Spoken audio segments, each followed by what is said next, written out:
बबी बोला का परेशानी बा, का कहीं कौन बात के तोहरा हानि बा। बबी बोला का परेशानी बा, कौन बात के तोहरा हानि बा। खुल के सब बताओ कि दिमाग पर हमरा पड़ जाए। ताबीज बना दियो झाजी सैया के 2 इंच बढ़ जाए। का कहलू हो का हो? हमरा के देखे तो देखते ही उफान के ऊपर चढ़ जाए। बच्चे जो होगा अच्छा होगा। Ambe recording studio Delhi.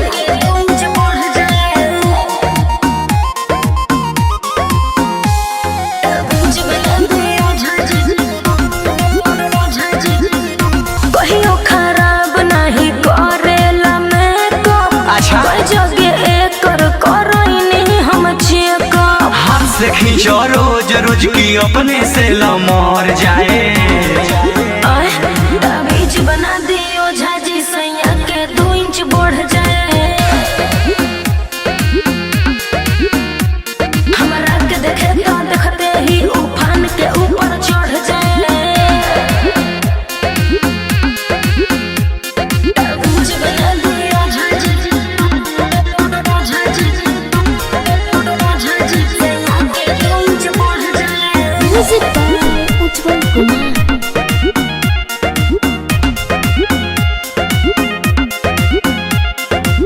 एकरा में बाटे एनर्जी के कमी, दुनू है से खाई तबे आई नमी। ऐसन बात बा। हाँ हो तबे आई नमी। कोके ऑर्डर घर पे दावा मंगोइनी, परदेसी पिया से न सुख तब पैनी।